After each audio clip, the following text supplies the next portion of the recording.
몇 달 전에 구매대행 2년차 고인물이었던 저의 멘탈을 뒤흔들어 놓는 사건이 발생했습니다. 구매대행 이거 때려쳐야 되는 거 아닙니까? 도대체 무슨 일이 일어난 건지, 그리고 제가 어떻게 대처했는지, 마지막에는 초보자분들을 위한 팁까지 준비했으니까 끝까지 시청해 주시길 바랄게요.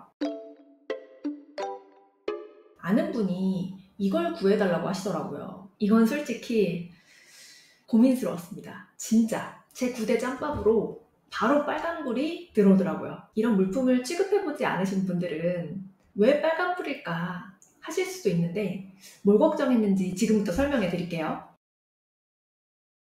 첫 번째, 중국 내에서 오다가 파손이 날 수 있다. 중국에서 그냥 일반 상자에 이렇게 포장돼서 오는 그런 상품들은 파손이 잘 나지 않아요. 근데 이렇게 큰 물건들은 보통 마대자루에 둘둘 쌓여서 옵니다. 아니면은 마대자루로 쌓여있지도 않은 상태로 그냥 트럭을 타고 올 수도 있어요. 그런 와중에 이제 택배 기사들, 용달 기사들, 그리고 택배 프로세스 자체가 좀 거친 관계로 여기저기 긁히거나 깨지거나 하는 일이 다반사인 거죠. 그래서 이런 물건들은 배송대행지에 도착하고 나서 검수해서 문제가 발견되고는 해요. 그래서 우리가 배송대행지를 반드시 써야 하는 거예요. 뭔가 문제가 있으면 미리 검수를 하기 위해서. 두 번째 걱정. 이거는 재질이 나무인데 방부 처리가 제대로 된 나무들은 문제가 되지 않아요. 근데 그런 거 제대로 안 된 원목은 함부로 세관에서 통관을 시키지 않습니다. 뭐 안 좋은 벌레 같은 게 우리나라로 유입이 되면 안 되잖아요. 그래서 식물 검역 절차라는 것도 있어요. 근데 이 물건은 제가 볼 때 좀 아리까리했어요. 재수 없으면 걸릴 것도 같다는 생각이 딱 들었습니다. 이거는 배대지에도 물어봤는데 역시나 문제가 있을 수도 있다고 하더라고요. 자, 세 번째 걱정. 이거를 한국으로 올 때 포장을 도대체 어떻게 해야 될까? 이 부분도 우려되는 상황이었습니다. 어떤 정자는 뭐 몇 개 상자로 이렇게 나눠져서 배송이 되기도 해요. 근데 이 정자는 모양 자체가 상자에 안 들어가게 생겼잖아요. 즉, 진행을 해도 좀 골치가 아플 법한 그런 상품이었던 거죠. 제가 구매 대행으로 사업을 좀 잘하고 있다고 자랑을 막 해놓은 상태였기 때문에 이거 못하겠다고 발을 뺄 수가 없었어요. 도저히. 필요한 거 있으면 다 말씀하세요. 제가 다 찾아서 배송해 드릴게요. 이렇게 말해놨었는데 이거 못한다 그러면 좀 부끄럽잖아요. 그래서 과감해지기로 했습니다. 만약에 식물 검역 걸려서 폐기당하면 환불해주겠다. 무슨 깡으로 환불해준다고 했는지, 그리고 과감히 입금을 받고 주문을 진행해 버렸습니다. 무려 300만원. 한 개 팔고 300만원 매출. 나도 이거 좀 팔고 싶은데 이렇게 좀 욕심이 나기도 하나요? 자, 그러면 이제 어떻게 되었을까요? 과연 보여드릴게요. 파손돼서 도착했습니다. 파손 사진이 한 장이 아닙니다. 수십 장이 배대지 카톡으로 저에게 전달이 되었습니다. 이것은 제가 그동안 받아본 사진 중에 가장 많은 장수였습니다. 이걸 예상 못했던 거니? 아니, 너는 예상했잖아. 저 스스로에게. 저는 뭐 그래서 별로 흥분하진 않았어요. 뭐 올 게 왔구나. 그냥 그런 생각. 그래서 아주 차분하게 먼저 고객님한테 이야기를 했습니다. 이렇게. 그리고 아주 차분하게 판매자에게 이야기를 했습니다. 파손 난 거 바꿔줘라. 이 파일을 만들어서 보내줬습니다. 자, 보세요. 이렇게 사진. 와, 장난 아니죠? 판매자가 그러더라고요. 이렇게 되면 전체 다 그냥 보내주는 거랑 똑같아. 이렇게 말하더라고요. 처음부터 그냥 제대로 보내면 되지, 그쵸? 구매 대행하면서 판매자랑 대화 좀 나눠봤다 이렇게 하시면 이런 상황에선 감이 좀 와야 돼요. 이거 쉽게 다 바꿔주지 않겠구나. 쉽게 다 바꿔주지 않습니다. 절대로. 특히 이렇게 큰 거는요. 절대 그냥 안 바꿔줘요. 그래서 저 스스로 협상안을 찾게 됩니다. 중요한 팁 하나 드릴게요. 이럴 때 판매자랑 끝까지 싸우시면 안 돼요. 우리가 시간하고 정신력이 되게 중요하잖아요. 이거 문제 빨리 해결하고 나서 나 상품 업로드 빨리 해야 되는데 계속 여기에 붙잡혀 있으면 안 되니까요. 판매자랑 끝까지 싸워서 내가 원하는 100%를 받아내는 것보다 적당히 타협해서 너 50%, 나 50% 이렇게 만족하는 결과를 이끌어내는 게 빠르게 사건을 종결시킬 수 있는 방법입니다.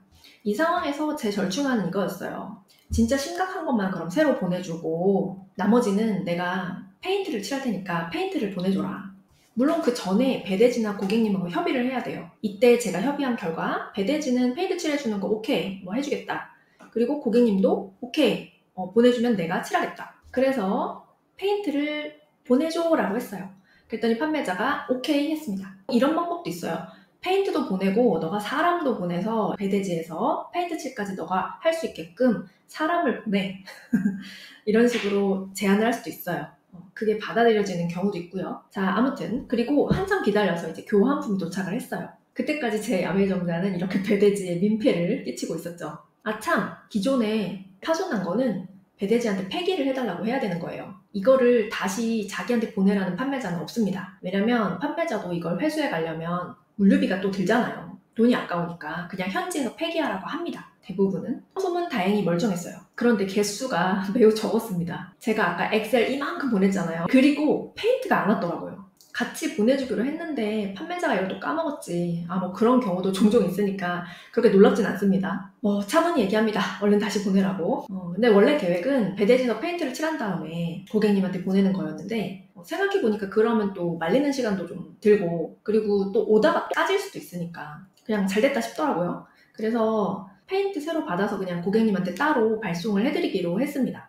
포장은 이렇게 아주 깔끔하게 되었고요. 운임은 이렇게 나왔습니다. 제가 얼추 예상했던 것보다 조금 더 나왔어요. LCL로 가면은 조금 더 저렴해질 수도 있었는데 LCL로 보내지 않고 일반 전자상거래 해운으로 진행했거든요. 이유가 있었어요. 식물 검역이 걸릴 수도 있어가지고. LCL은 좀 검수가 까다로워요. 그냥 전자상거래 통관보다. 그래서 혹시 모를 그런 리스크를 줄이기 위해서 전자상거래로 보냈습니다. 전자상거래라고 하면은 그냥 우리 배대지에서 항공이나 해운으로 보내는 그걸 말해요. 아무튼 그렇게 정자는 한국에 잘 도착했습니다. 감동의 톡톡이 이렇게 옵니다. 근데 여기서 제가 답변한 거 진짜 웃기죠? 진짜요? 아니 문제 없으시대요? 근데 이렇게 정자는 잘 설치가 되었습니다. 와, 그리고 페인트도 잘 도착했어요. 근데 페인트가 재활용 페트병에 담겨있을 줄이야. 초보자분들을 위해서 좀 팁을 드릴게요. 나도 이런 300만원짜리 큰 옵이 크고 무겁고 비싼 거 팔아봤으면 좋겠는데 이렇게 생각하는 분들 계시잖아요. 그리고 또 반면에 와, 이런 거는 진짜 주문 받으면 진짜 머리가 하얘질 것 같아. 어떻게 해야 되는지 도무지 모르겠어. 이렇게 생각하는 분들도 계실 거예요. 구매 대행을 시작한 지 얼마 안 되는 분들은 이런 거 함부로 판매하시면 좋지 않다고 생각합니다. 크무비는 거의 대부분 이런 리스크가 있어요. 가장 큰 건 파손의 문제고요. 두 번째는 국내 도착한 다음에 정상적으로 사용이 가능한지 그게 걱정되는 문제가 또 있어요. 이 경우도 정자가 혹시 제대로 조립 설치가 되지 않는 거 아닐까? 저 이렇게 걱정했었거든요. 특히 기계류나 전자제품 이런 것들은 작동이 안 되면 진짜 골치 아프잖아요. 최악의 경우에는 다 환불해주고 손실 보전이 한 푼도 안 되는 경우도 있습니다. 그래서 이런 것들은 초보자면은 처음에는 도전하지 않는 게 좋고요. 하다가 그런 실패를 겪으면요 정말 멘탈이 나가서 그냥 사업을 접게 될 수도 있기 때문이에요. 오만 스트레스 받거든요. 저야 이제 멘탈이 강해지고 어느 정도 대처 방법도 아니까 그냥 이렇게 과감하게 진행을 할 수도 있는데 저로서도 리스크를 감수하고 진행을 한 거였습니다. 그래서 이런저런 물품들 주문 진행하면서 타오바오 판매자하고도 어떤 식으로 얘기하면 되는구나, 배대지하고도 어떻게 얘기하면 되는구나, 이런 것들이 좀 익숙해진 다음에 도전해 보시면 좋겠습니다. 사실 끝까지 도전하지 않아도 돼요. 구매 대행으로 잘 팔리는 상품은 크무비만 있는 게 아니니까요. 저는 사실 판매되는 상품들의 대부분은 항공으로 보내는 경우가 많아요. 그만큼 작은 것들도 많이 팔고 있어요. 구매 대행에 적합한 상품이 뭘까 생각해보고 그런 것들 중에 경쟁이 덜 치열한 분야가 또 뭘까? 남들이 안 파는 상품이 뭐가 있을까? 이렇게 찾아가다 보면 굳이 크무비가 아니더라도 정말 다양한 상품들이 많이 팔리는구나 이렇게 경험을 하시게 될 거예요. 근데 혹시 나 초보자인데 크무비 주문이 들어와 버렸네? 그래서 너무 고민이 되네? 하시면 저희 꿈부자 카페에 들어오셔서 질문을 남기시던가 아니면 제가 운영하는 톡방에 들어오셔서 질문을 남기시면 고수분들이 나서서 도와주실 겁니다. 우리는 혼자가 아니에요. 같이 힘을 모으면 또 어려움들 다 헤쳐나갈 수가 있어요. 카페랑 톡방 링크는 고정 댓글에 달아드릴게요. 오늘 영상이 도움이 되었으면 좋겠고 항상 구독과 좋아요는 저에게 큰 힘이 됩니다. 오늘도 좋은 하루 되세요. 감사합니다.